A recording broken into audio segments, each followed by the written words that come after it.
ॐ श्री परमात्मने नमः।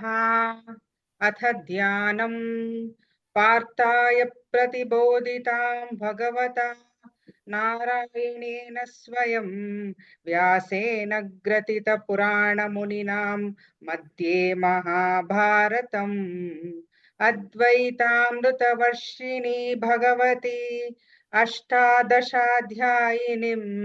अम्ब त्वानुसन्दधामि भगवद्गीते भवद्वेषिणी।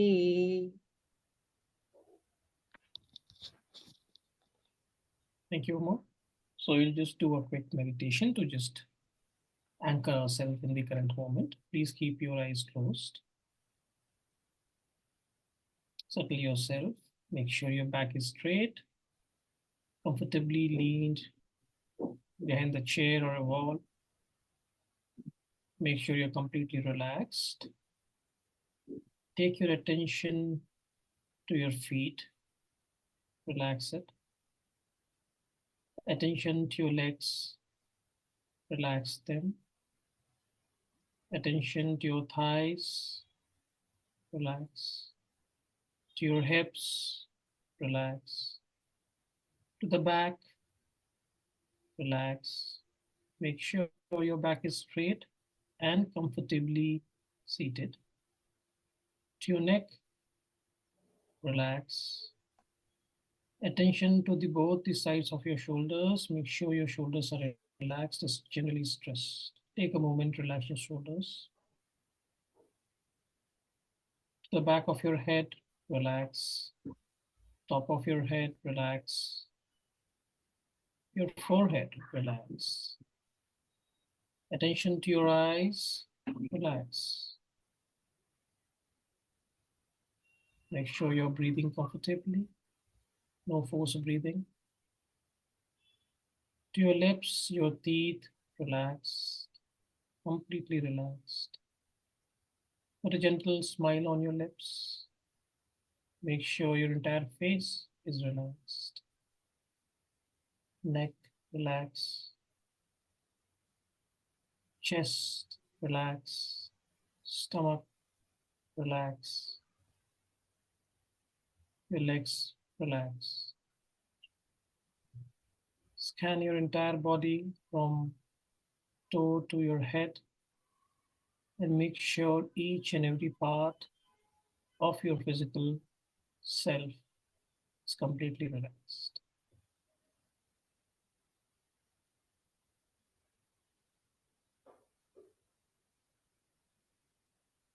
Take the attention to your breath. Simply observe your breath. Till the time I don't prompt you, simply observe your breath.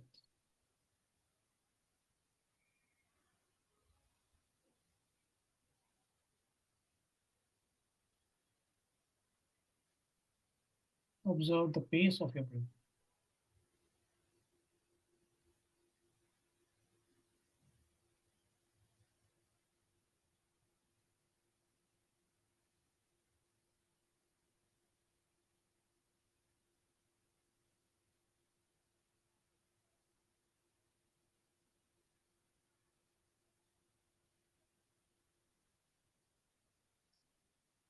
Now take your attention from your breath in between your eyebrow.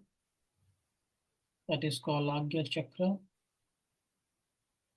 Activate that point, the point where we put our bindi, tilak, just right in between your eyebrows. Activate that point. Just observe that area. You may get a tingling sensation in that place. It's absolutely fine.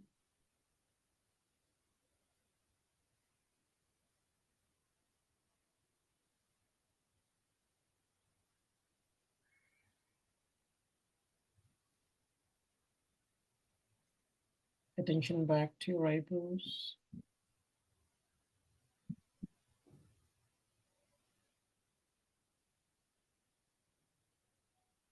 Back to your eyebrows.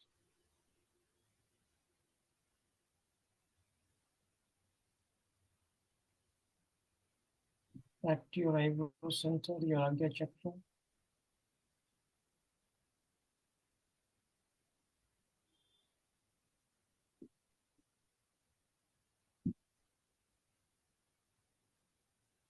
Be there.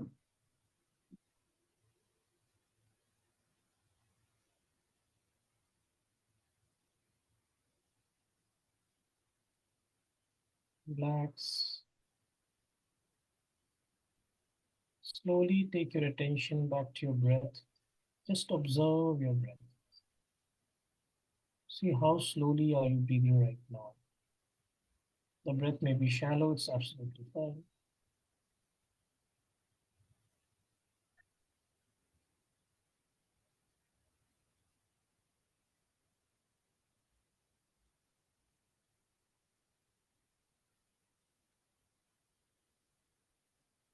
You have activated your Agna chakra. You are good to receive. You have settled your mind by watching your breath. Slowly move your fingers, rub your palms, and put it gently on your eyes and open your eyes.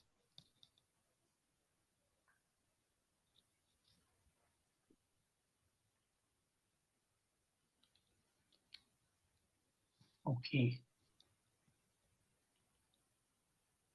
I hope you're all feeling settled now. All good? Great. Let me just share the presentation.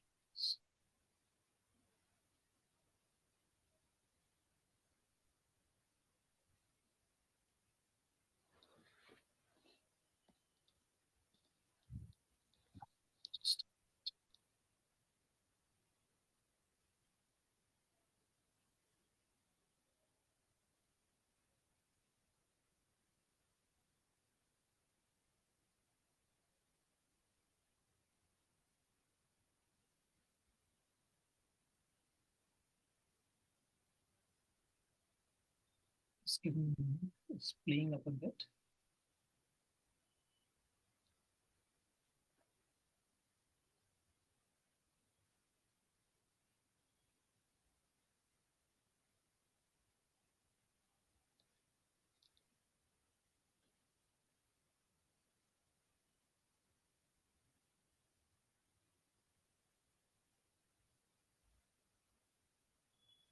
Can you just hold on for a minute, please? I'm so sorry about this. I think I have saved the file somewhere else. Just a minute.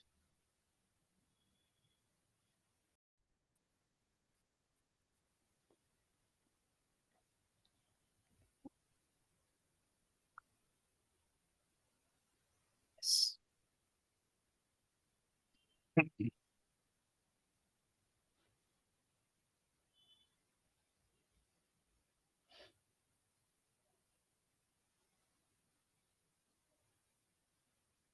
Ajit, can we start now?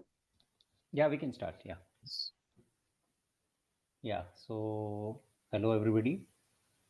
So, as last time we finished till verse 10. So, what I'll be doing is quick overview of what we did from 1 to 10, and then followed by certain basic foundations of where we are going to be and on what basis we are going to learn the Bhagavad Gita, and then we will go into chapter into the verse 11. So that's the format. So last time we saw that the chapter 1 was anyway covered, where Arjuna is completely what do you say defeated in terms of his inner resolve, in terms of how to fight, what to do, and all that.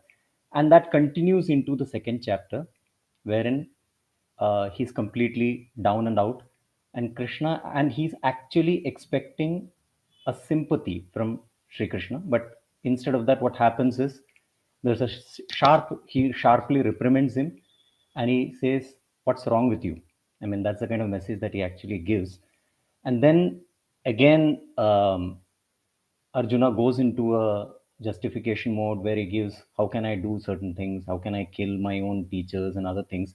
And it is in verse number 7, which is a very important verse, where he finally actually goes and admits, where he says that I am confused, that karpanya dosha and karpanya dosho pahata swabhava prachhami tvam dharma sammudha cheta. Sammudha cheta, that means he says dharma sammudha cheta, that means he actually says I'm confused about my duty. This is where he actually goes ahead and admits that there is a problem, I have a problem. And mam tvam prapannam, that means I surrender to you. This is the position where he actually surrenders. And this is the point from where Sri Krishna actually, decides to, okay, because only once you surrender, once you actually are in a position to take the knowledge is when the teaching can start. So this is verse number 7. And then verse number 8, again, he continues, please teach me as to what should I do in this particular state. So we stopped at that. And so from 11 onwards, what actually happens is Sri Krishna will start the teachings, the guidance for Arjuna will start from verse number 11. Now, before we go into verse number 11, what I wanted to actually cover, because there are many people in this group, there are many stalwarts, there are people who know about Vedanta. For them, I apologize, it would be a repeat. But there are many people who might not be having a base of what Vedanta is and what is it that we are actually going to do, what is the construct with which we are going to study this. So I'll be quickly covering that for the benefit of all of those people. So Vedanta actually, Veda means wisdom, right? And Vedanta is a knowledge, and Anta means ultimate. Veda means knowledge or wisdom, and Anta means ultimate or culmination. So Vedanta actually means ultimate knowledge or culmination of wisdom, which is the end of knowledge, which is the highest knowledge. So this is what is the meaning and the knowledge we get from Upanishads. That is Vedanta. So actually, what is said is Vedanta Nama Upanishad Pramanam. So that's the definition that is given. And what does Vedanta do? It tells us what we don't, tells us that we don't really know who we are. That's precisely what it starts with. We think we are this individual. We are born, fated to live, and then die. And Vedanta goes and said, no. The reality is that we are spiritual beings, and we are spiritual beings having a human experience. While we believe just the opposite, we believe that we are humans, and maybe we are living in all this, and maybe in that we might have a spiritual experience. Whereas it's just the opposite. We are spiritual beings, we are immortal, we are pure consciousness. Vedanta aims to show us how we can become aware of our spiritual heritage. And we are not the body, not even the mind. So, Vedanta is the core of, actually, if you look at it, Vedanta is not religion in itself, it is the core of every religion. What do I mean by that? It is a meta religion. It is above all religions. It gives us an access to the transcendental. And access to the transcendental is typically, the true divine nature of ours. So Vedanta tells us about it and also tells us that there are various ways to access it.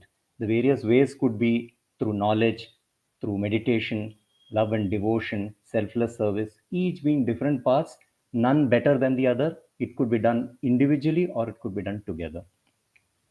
So this is basically what is there as part of Vedanta.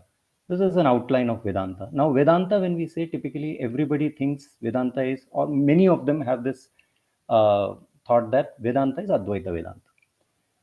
Vedanta is not just Advaita Vedanta. Advaita Vedanta is of Shankara. Now, Advaita is one type of Vedanta, one form basically. Similarly, we have Vishishta Advaita of Ramanujacharya. We have Shuddhadvaita, which is of Vallabhacharya. And then we have various other schools in Vedanta, which is Bheda, which is within Bheda also we have Upadika of Bhaskaracharya, Dvaita Dvaita, which is of Nimbarkacharya. Then Achintya Bheda, which is the ISKCON, the Gaudiya Vaishnavas, this thing, which is Chaitanya Mahaprabhu's. Apart from this, there is also Dvaita, which is duality, which is Madhva Vedanta, which is of Madhvacharya. So each of the schools are basically talking of Vedanta. Now, what essentially we will be primarily focusing on in this study is going to be the Advaita Vedanta and that too of Shankaracharya. That is what the most of the texts that we are referring to are all leaning towards that, and our study and our the basis will be Advaita Vedanta. So this is the base that I wanted to set. Apart from that, so one thing in Vedanta is now the differences. If we actually go into the differences of each one of those, there's huge number. I think that will be a separate session in itself. Instead of discussing the differences, it's better that we start with what is a commonality. in all schools of Vedanta, the commonality in all schools, there are certain things which are base, and we need to start from that. And that is something which is very important for us to understand. So let's go point by point. All of them believe in Upanishads, the Brahma Sutras, and the Bhagavad Gita as a reliable source of knowledge. Irrespective of whichever Vedanta school it is there, they all believe in all these three, which is the Prasthanatraya. Then law of karma and reincarnation, and the fact that our actions have consequences, cycle of cause and effect across multiple life. Every school believes that. Third very important thing, suffering is accepted, and the fact that it continues across multiple lifetimes and is also something which is accepted. It is also accepted that we can transcend suffering. So this is a very, very important thing. This is one of the most important motivations, in fact. Next is the root of suffering is ignorance. This is also accepted by everybody. Ignorance of our true self. Then we are not the body or the mind, we are eternal souls. This is again accepted by all schools. Highest goal of life is to know Brahman, nature of Brahman. Now, when we say Brahman, the nature of what Brahman is and what are the various spiritual practices, this is really very different across schools. But the highest goal is to know it. That is not denied by any schools. So that is something which is accepted by all evenly. Last but not the least, removing ignorance liberates one from rebirth and suffering. So this is again something which is, so these are the commonalities which are very important for us to understand before we actually proceed into this. So if you see even Bhagavad Gita, and now if you see Arjuna's condition is of suffering. He's actually going through suffering. He's actually really suffering with, because of indecision, because of his complete, what do you say, the dharma sankat that he's actually facing.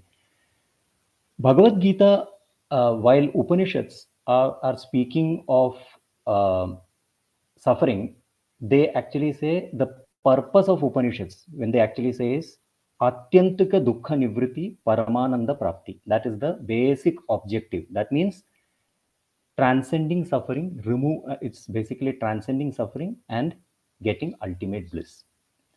Gita speaks of it with three primary words. If you see, this has been sprinkled across Gita from chapter 2 all the way till chapter 18, which are three things that it speaks of primarily. One is Siddhim, which is achievement.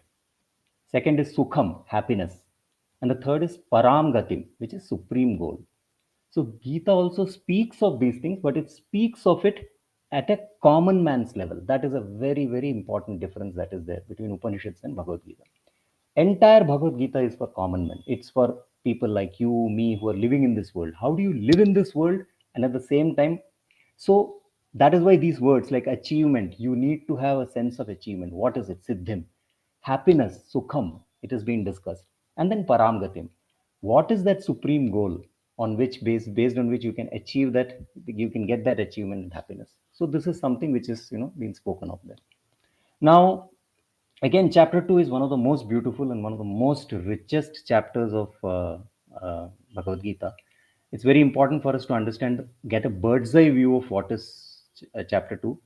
So 11 to 30, what we are going to cover is actually Sankhya Yoga, which is the nature of the soul. So Sri Krishna will directly jump in. He will, he doesn't mince his words. He just starts delivering the content straight away. He will say, when he will talk about the nature of soul, eternal and all pervasive. We are not this body, we are the imperishable soul. Exactly what is the Vedanta message, he starts delivering that. The message is consistent across from 11 till 30. 31 to 38, what happens is Sri Krishna changes the tack. He suddenly moves it to Swadharma and says, this is your Swadharma. Yeah, you are a Kshatriya, you are Swadharma, and what are the consequences of not following? There is a sudden shift. I mean, sometimes it might feel a little jarring. I mean, where has he come back? But that is the tack that is followed, because he's bringing Arjuna back into the real world and then, setting certain things there. How sin is incurred and all that. So 31 to 38, that is very important. Then 39 to 53, again, what has happened is Jnana Yoga has been set, which is basically the Sankhya Yoga, which is the essence has been given. On the bedrock of that, what Sri Krishna now delivers is, what is Karma Yoga? What is karma? When you do karma on top of that knowledge, it becomes Karma Yoga. So basically, Buddhi Yoga is what Sri Krishna calls that. Sankhya Yoga and Buddhi Yoga. So that is delivered from 39 all the way till 53. Then 54, now Arjuna is suddenly interested because the base has been set. Now the inquiry starts. So he now knows that there is something which is, there are people who have been established in this knowledge and who are able to act. So the curiosity comes. Who are those people? What are the what do you say? Um, how does a person who is established in that behave? What do they do? And all that kind of questions suddenly crop up for Arjuna, which is 54. And then Shri Krishna again explains. So from 55 to 58, he takes up terms like ekatvam, samatvam, asangatvam, indriya nigraha, all these things, not with using these words, but these are the basic essence of what is covered. 59 to 61, restraint of the senses, how sense control we have to do. 62 to 63, again, eightfold path of destruction. Just like we have Buddha's eightfold path to enlightenment, there's an eightfold path to destruction also being discussed here. It's very interesting. 64 to 68, again, he goes back into control of mind and senses, the importance of that. And finally, 69 to 72, state of mind of the Siddhapragya. Somebody who is already established in that, what is the state of their mind? So three things basically, talking of Jnana Yoga, primarily number one, number two, Karma Yoga, and then third, when it comes to Sthita Pragya, is talking of renunciation. So all three have been, so the seeds of those are planted in this chapter 2, and this, the sapling and the tree gets grown in chapter 3, chapter 4, chapter 5, all the way till chapter 6. This is chapter 1 to 6. In the chapter 3, 4, 5, you will see now Sri Krishna will plant seeds of Bhakti Yoga. And that gets established in 7, 8, 9. So it's beautiful. The whole structuring of that is very, very beautiful. So we'll see that as we go. So it's very interesting for us to know from a bird's eye view what is chapter 2, so that we can look forward for that instead of going one by one. So that's the reason I thought I'll take this bird's eye view here. So now I think we can actually get into the verse. So chapter 11, chapter 2, verse 11. Shri Bhagawanuvacha Ashocyananvashocastvam pragyavadanshcha bhashase gatasuna gatasumshcha nanushocanti panditaha. So straight away, nanushocanti panditaha. So it starts with, the wise lament neither for the living nor for the dead. So this is where he has started introduce the word panditaha. Panditaha means somebody who is actually pandit. That's a word that now it's come into the English dictionary also. It's usually the meaning is given as expert. Now panditaha is something like somebody who knows or who is knowledgeable. But Shankaracharya has defined it a little differently. He has defined it as somebody who is established in the Atman, somebody who knows Atma Jnana. Atma Jnana is basically somebody who's having the Atma Jnana is a Pandita. So, Atma Vishaya Pragya, that's how he has defined it. Atma Vishaya, somebody who knows the knowledge of the self, somebody who knows that I am Atman. So, that is typical somebody who is a Pandita.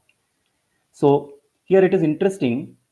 The first line, what Sri Krishna is almost like a tongue-in-cheek saying, while you speak words of wisdom, while you speak words of wisdom, you are actually, if you could go to the, yeah, while you speak words of wisdom, you are mourning for that which is actually not important.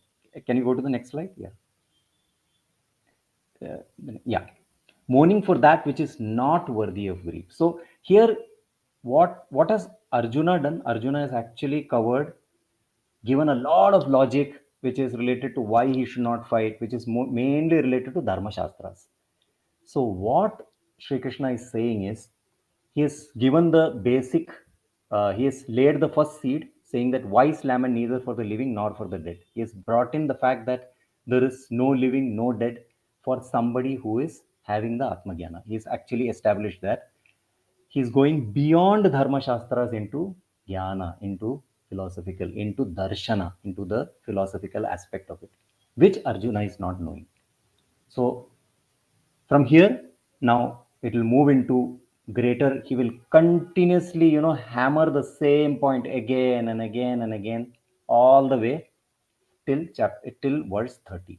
In between, there is a verse 16, which is considered to be the, what do you call, the heart. I mean, Shankaracharya has spent a lot of, what do you call, uh, his commentaries have spent on verse 16.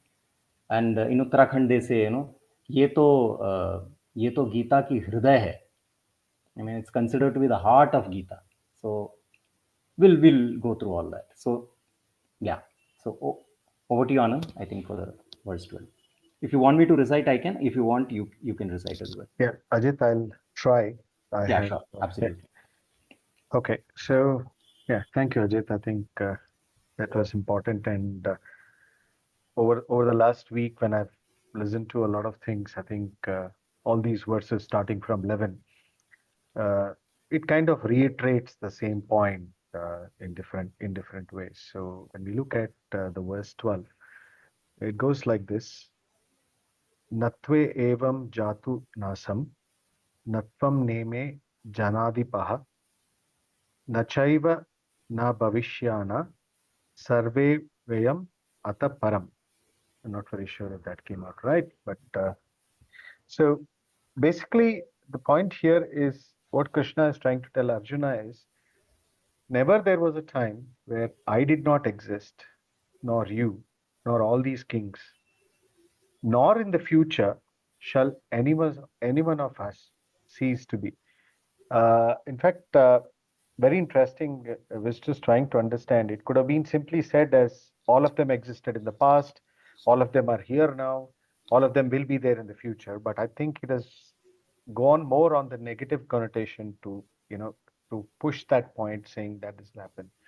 So basically, the explanation bit is Arjuna's fear was these are my relatives. If I kill them, what is going to happen? Right? They will all die. So Krishna says, I mean, he actually points them and says, no, there was never a time when they did not exist, nor will there be a time where they will not exist. Basically, trying to say that we are all eternal. So nothing is permanent except the Dehi. Like we change our clothes, the soul also changes the body, right? We are stuck in these cycles of birth and death due to our own free will. But whatever our place is or shall be, we will continue to remain part and parcel of Krishna. That's why he says, there has never been a time where you did not exist. And, it is not that you will not exist in the future. Uh, I guess sometime it will go on to say that only Krishna knows about our past or our future, and we mortal beings will not know that. So, I think very very interesting was over the last 3-4 days when I listened to various commentators. I didn't know whom all to thank, but it really opened up my mind as to first as I was thinking, why is this never nor coming in? But I think he stresses that point there. And yeah, this is verse 12, and thank you all for listening. And it feels great to be contributing again after Tanpabur. Thank you. Thank you, Anand.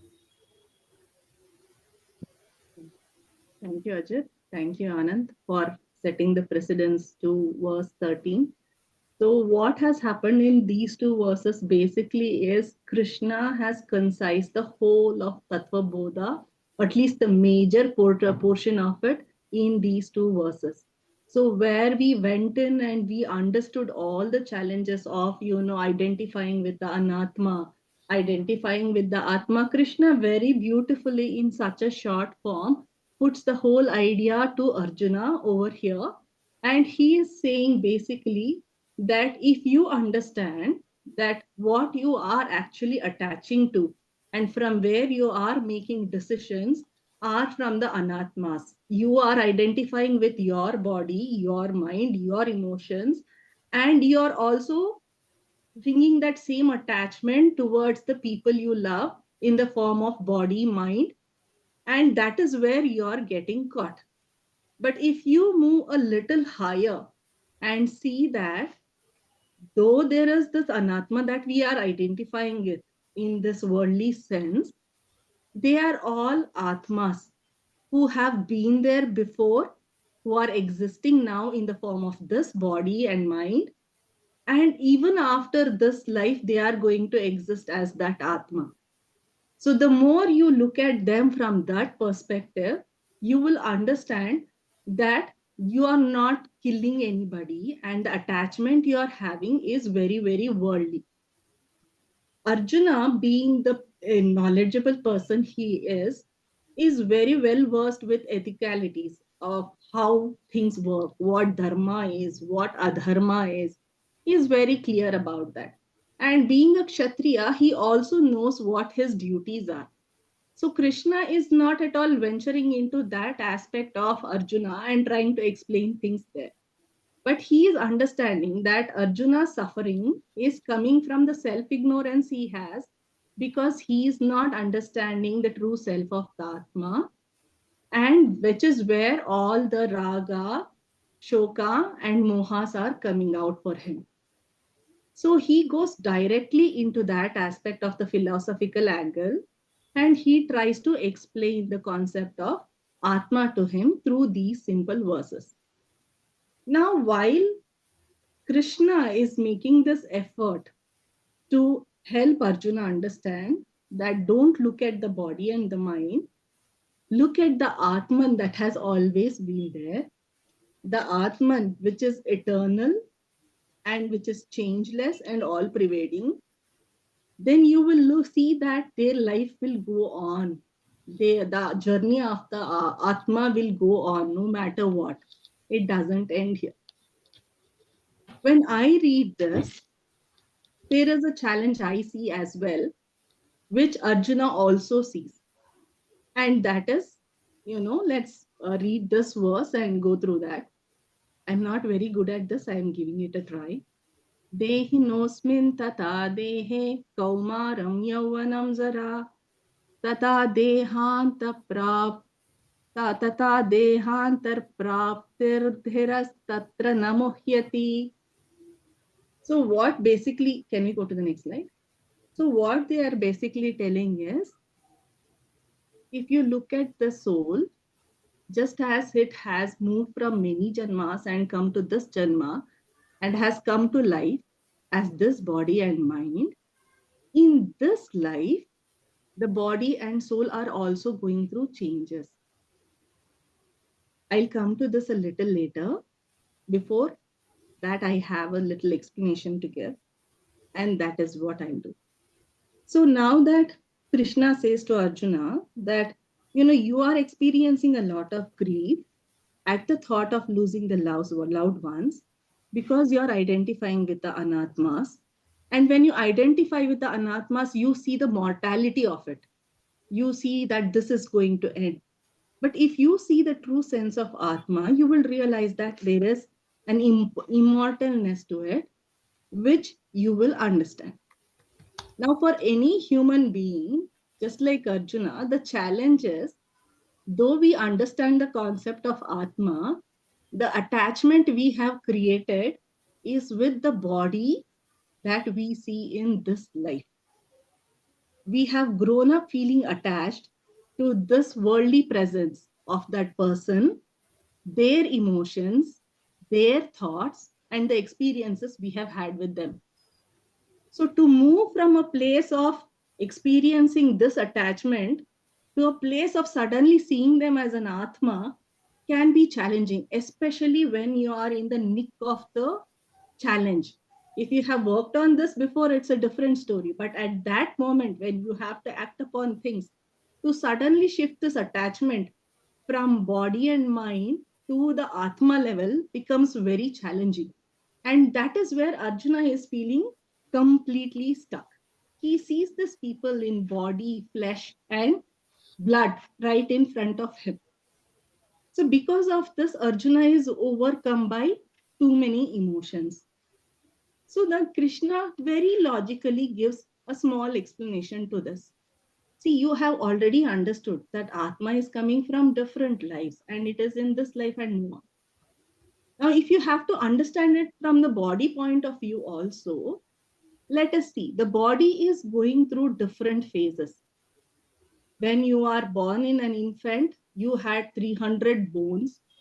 But every time you grow and by the time you are adult, You only have 206 bones in your body. So the body that you were born with is not the same body you are going to die with.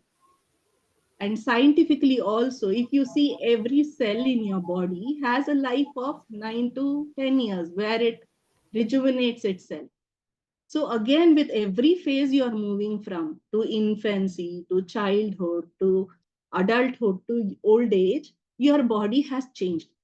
So there is always an aspect of your body that will keep changing. However, what has remained constant to all this is your sense of self, the way you have identified with yourself, the way you think of yourself. That is to an extent constant with you. And beyond that, there is an experiencer through all this who has seen you going through these experiences, who has seen you feeling these pains, feeling these emotions. And he has been there constantly going through this. I mean, just being an observer of these experiences. So now, Joe, don't just look at this body, understand that the body has been going through changes. And even after that, it is just the next phase it is going to, like how it has already been going through. So it is not something that the body has not experienced that you are going to give it.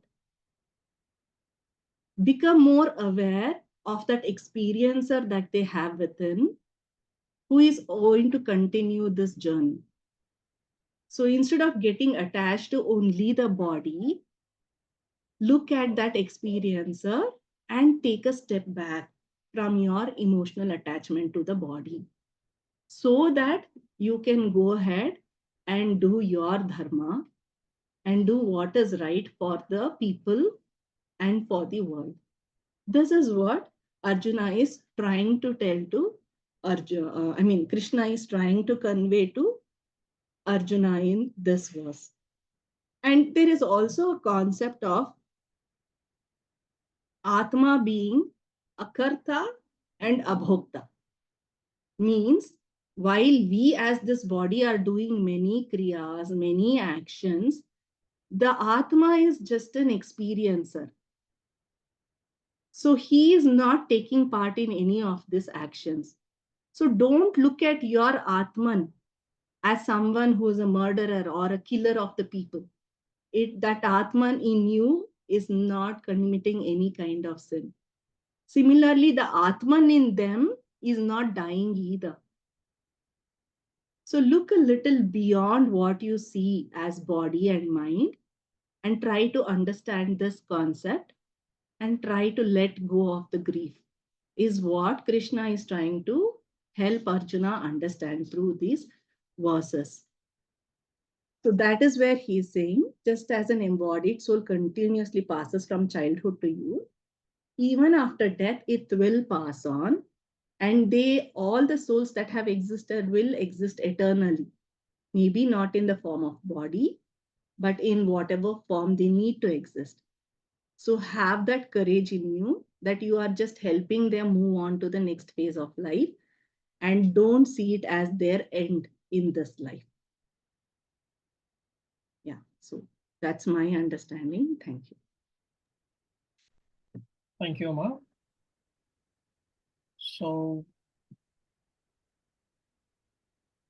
shall I just go ahead and put all the presentations together and explain?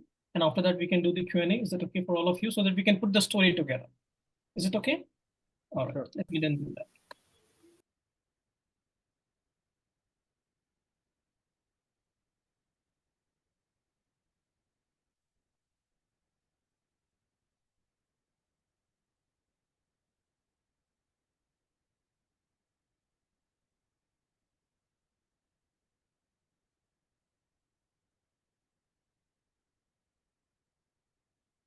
Can you all see this? Is it clear? Yeah. All right. So these are the three things that we studied, we looked into so far, right? First, so far we have understood Arjuna has decided not to fight. And Shri Krishna is saying, and then that you have to fight. So the first 2.11, in a very simple manner, what is it saying? That Arjuna, you speak the words of wisdom, and you are mourning for those who are not worthy of grief. So, is Shri Krishna trying to instigate Arjuna by saying that you are basically mourning for those who are not worthy of grief? Is that what he's trying to do? Maybe not, right? See, we have to understand the emotions, the concept behind it. Generally, Arjuna is going through an entire emotional crisis, right? And when you are going through an emotional crisis, one of the best solution is that you go and give a warm hug to a person, says everything will be all right. Don't worry, I'm there for you. Isn't that the regular thing that we all do? We kind of try and console the person. Yeah. Right? But here, Shri Krishna is taking a very different view. Instead of consoling the Arjuna, saying that everything will be all right, things will finally become good, he is instead trying to change Arjuna's perspective. He is trying to show Arjuna the truth. Because as you all have learned in psychology and yourself, that if you change the perspective, the way you look at life, then generally your outlook towards life, your action also changes. Does it happen? Yeah. That same two individuals in the same situation may end up behaving very differently because the view about the situation is very different. And what Shri Krishna is doing here is a CBT for Arjuna, right? He wants Arjuna to change his point of view and look at the same thing very differently. And that is the entire endeavor of Shri Krishna, so that he can go out and fight. And how does he want to change his view? As Uma very beautifully said, that generally there is a complete identification with the body and the mind, right? And then Shri Krishna goes about saying that whatever you have spoken is wise. You are speaking wisdom. You are talking Dharma Shastras, what is good, what is bad, what is right, and what is wrong. But speaking wisdom doesn't help. People who are really wise do not suffer. He clearly said that people who are really wise are not the one who is suffering. So please understand again, there is a difference between sadness and suffering. We have done this in our sessions, that there is a difference between pain and suffering. So sadness or the pain is something which is going to be a part of our life. Someone loved one will die. Some accident may happen. There are a lot of things that will go in our life which will create certain amount of sadness and a pain. But a suffering has lot to do in the manner which we view our lives. We basically look at that specific event. And what Shri Krishna is trying to tell him, that the wise people don't suffer. He's not saying that the wise people don't feel sad or they don't go through pain. The wise people don't suffer. Are we able to appreciate from where Shri Krishna is trying to say, and how it beautifully talks about the current day, how basically psychology is also working? Now, for Shri Krishna to change Arjuna's perspective, he is very interestingly trying to show Arjuna what he's not able to see. He's trying to say that, look, there is something within us which does not die. Correct? What dies is the body. But there is something within us which does not die. Now, here is something that I want to kind of make a little bit of an understanding, that generally we end up using the word called soul. The word soul is not Indian, it is Western. And the word soul has a lot of connotation. So therefore, you will see that most of the time in Advait, Dvait, in this, the word soul is never used. When we were doing our Tattva Buddha, we have clearly identified that our entire body has three parts. The physical body, which is called gross body or Sthula Sharira. Then we have a subtle body, which is also called Sukshma Sharira, and we have a potential body called Karana Sharira. And we have clearly understood, when the physical body dies, the subtle body does not die. The Sukshma Sharira does not die, which is basically your samskaras, your vasanas, your memories are still there, integrated in one place.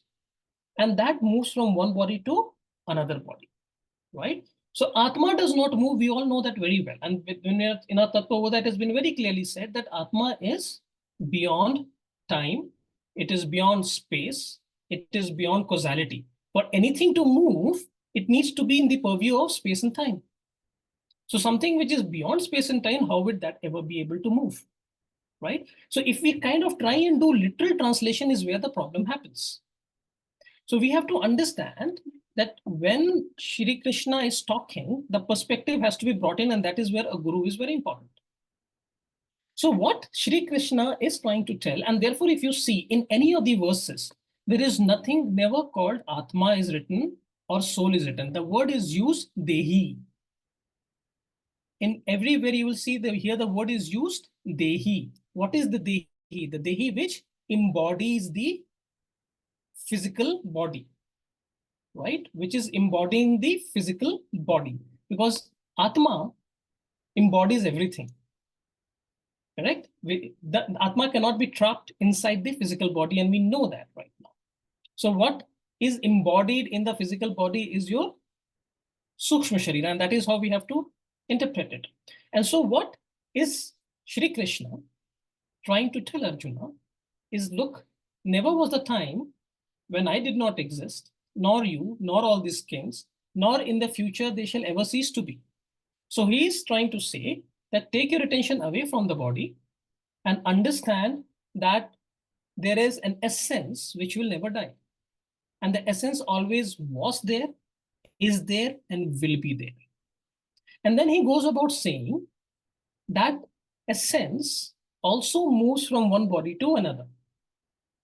Right? That's what he's trying to say, that that essence also passes from, I mean, your body goes through multiple changes and finally it perishes. But there is an essence inside you which is constant, as Uma said beautifully, that it is observing all the changes.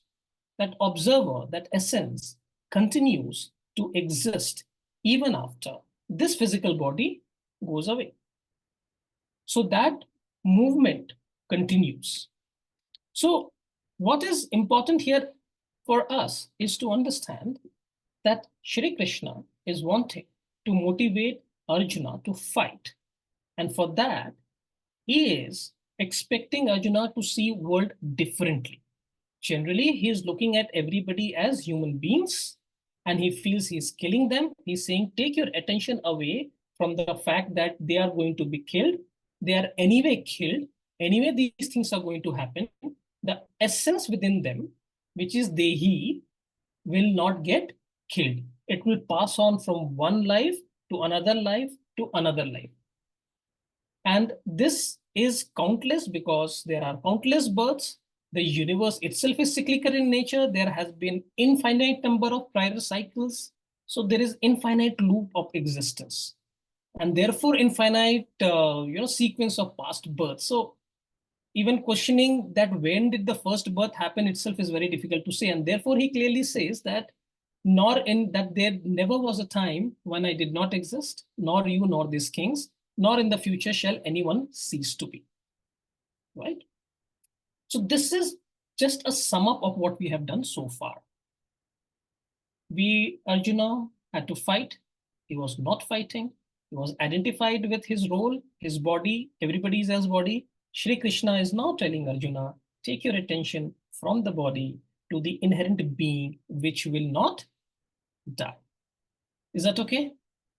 And that is how the process is going to happen. And very nicely, Ajit had put a perspective in terms of how the entire things will go about. And Anand brought it out, and Uma put it across in that manner. So we sort of looked at these three verses, and this is the first word, that you speak the word of wisdom. Simply talking does not help. If you're really having real wisdom, you will not grieve. And then why you should not grieve? So that you understand that you cannot, that the person is never going to die. The inherent person, the inherent being never dies. And he explains further by saying that it moves from, just as the body continues to change, the inherent being remains constant, and it moves from one body to another. And then you'll see how do we build on it. Okay.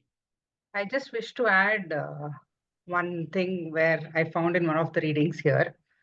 Verse 11, I mean, continuing with what Bidan said, verse 11 is actually called as the Pratigya Vakya of the Bhagavad Gita. That is the declaration. So connecting with the slide, that it's a declaration that a Pandita or a does not grieve. He is above, he doesn't lament. That is the declaration. So it doesn't end there. Sri Krishna makes a declaration, but he doesn't stop there. He goes to the Hetu, that is the reason. Verse 12 is the Hetu of the chapter. Hetu means the reason. What is the reason? The reason being that I existed, all of us did exist before. That is the reason. And verse 13 is okay. Krishna, I mean, Arjuna, like all of us, will not agree with the declaration and not with the Hetu also. So what? What next? So that he gives with a drishtanta. That is verse number 13. That is an example where he says, you're transforming from an infant to a child, to a toddler, to a youth, to completely an old person, but still you are the same. So it's a drishtanta. So he brings everything with an example like pratigya, hetu, and drishtanta.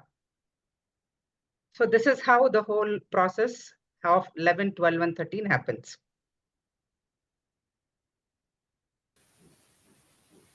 Perfect. Thank you so much, Uma. Now we are open for questions and answers and discussions.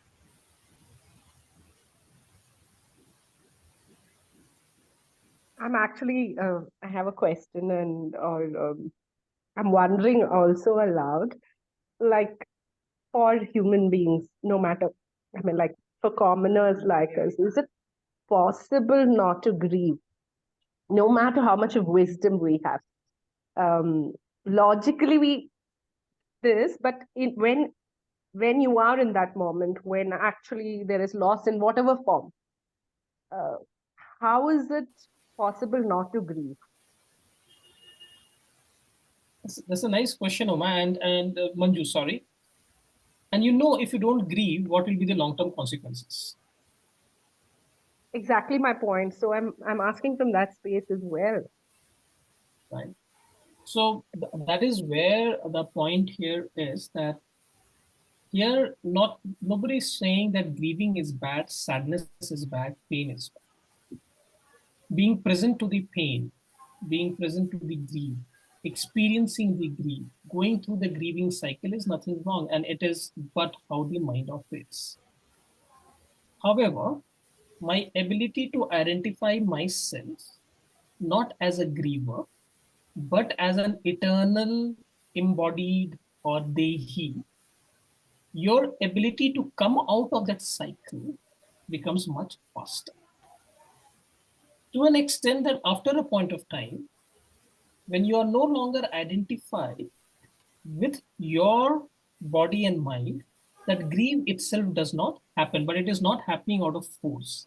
It is happening out of understanding. And so let me ask you a question, Manju. Hasn't it so happened that things that used to make you unsettled maybe 15 years ago doesn't make you unsettled today? Has it happened?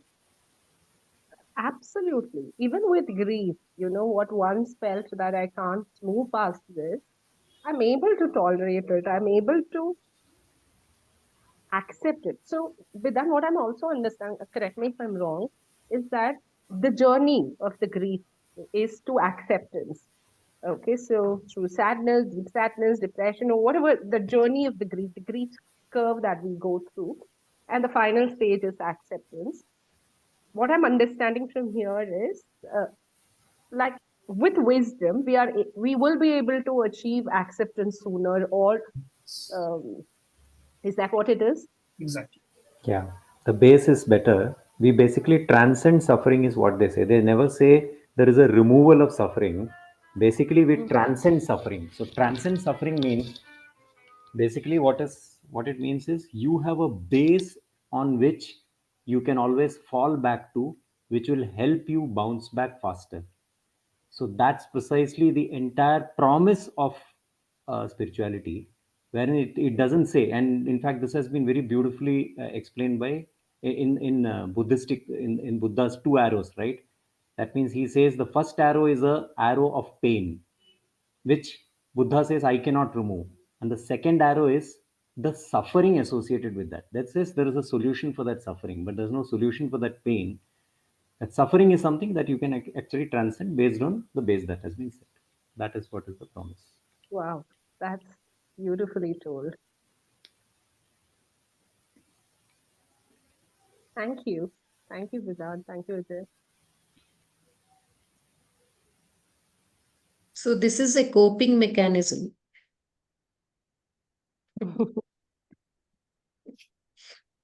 It's the weapon that we use. It's a tool to cope. It may be a little bit more than a simple tool to cope. It's basically once it's like looking into the sky. You know for sure that sky is not blue, but it appears blue. So, your experience of blueness does not change by merely knowing that the sky is not, isn't it? So the pain that what undergoes does not change merely by knowing that I am the very consciousness who is undergoing the pain. The fact of the matter is that somewhere the shift happens that I am separate from the pain and the pain comes and goes.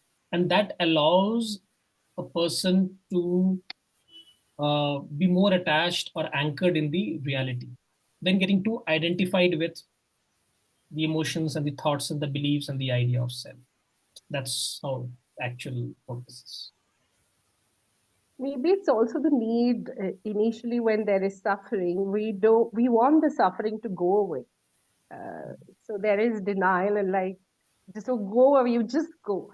So I mean, removal of suffering is what we feel we are equipped if, but the idea is not to remove suffering, I guess, is to just learn to manage your suffering or not to be scared of the suffering, because maybe sometimes pain is inevitable. I mean, that's the only way you learn some lessons or whatever is essential for us to evolve. True. Like Manju, the first one is called Arjuna Vishada Yoga, right? It is Vishada Yoga. Why is it yoga? It is yoga because you are evolving through that suffering. So the whole suffering is portrayed in that first 10 is only to show that suffering what Arjuna is going through. Of course, we are not all fighting our battles here. We are not on a battlefield, but we are all having our own battles, right? That is the suffering. Now, Yeah. I think, and I have many times felt that people who have it all, right, and where there is no suffering, I think there are lesser chances of evolution, because you're Exactly. always going to, be so comfortable in your material life, in your material things, that you won't have any impetus to, go beyond it. Right. So if you view it that way, then suffering is what you need to evolve.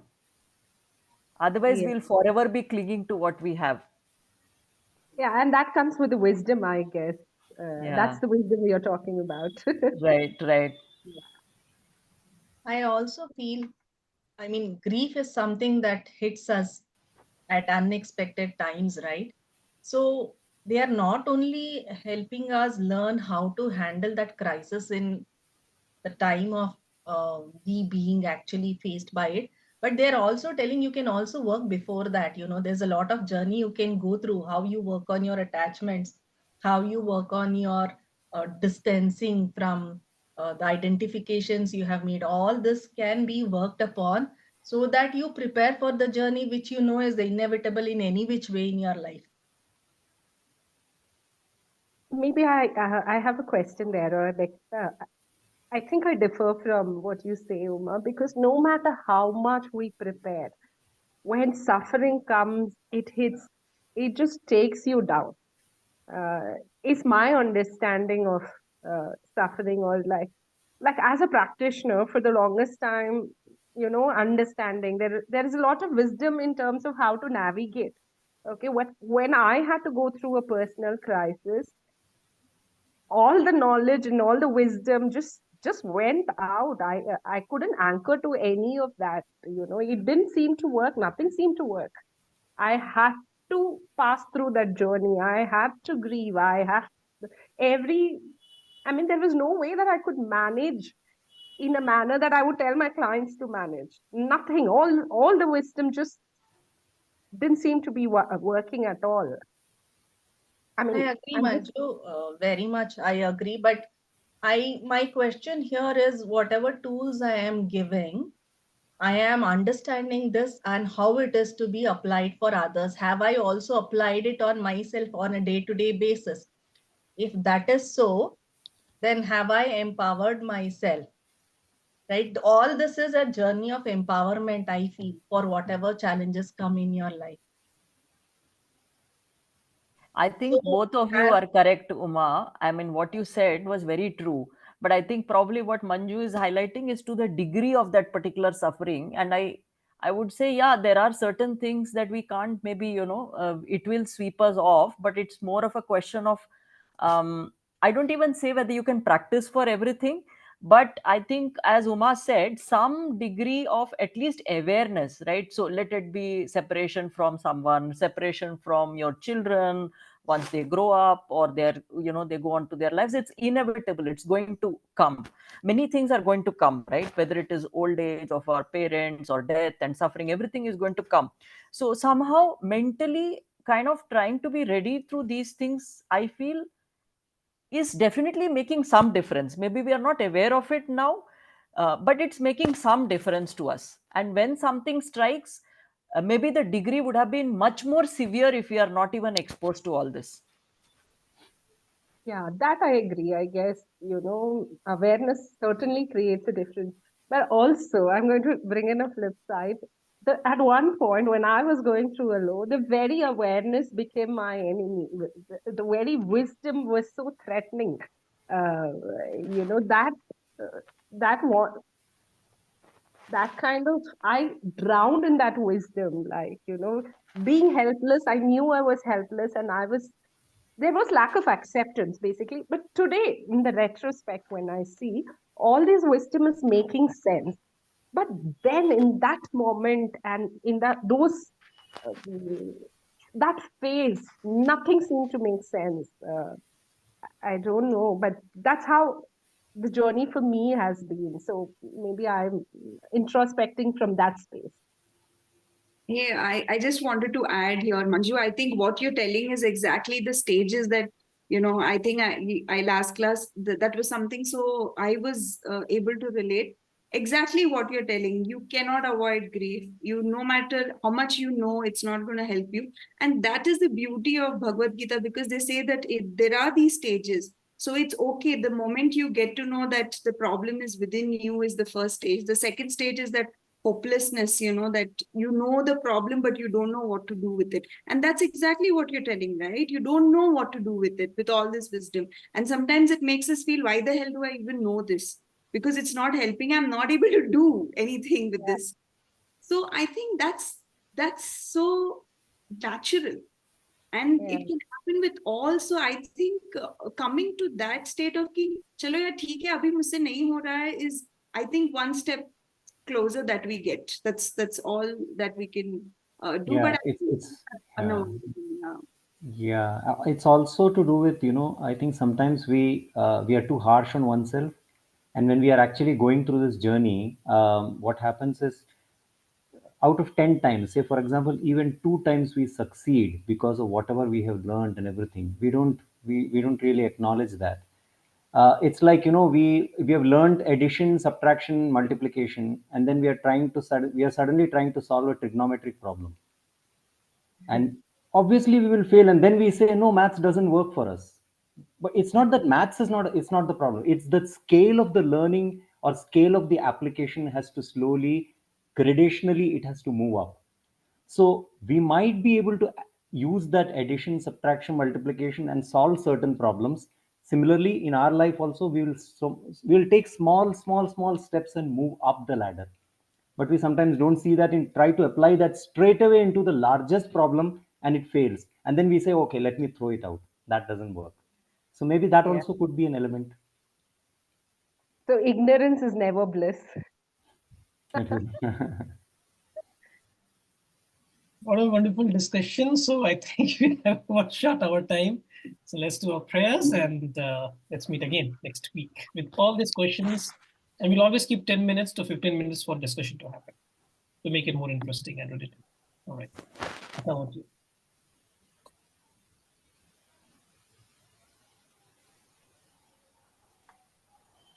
I'll do the shloka, Vedant. Yeah. Vasudeva sutam devam kamsachanuramardanam devaki paramanandam krishnam vande jagadgurum. Om sarve bhavantu sukhinah sarve santu niramaya sarve bhadrani pashyantu ma kaschit dukha bhag bhavet. Om shanti shanti shanti.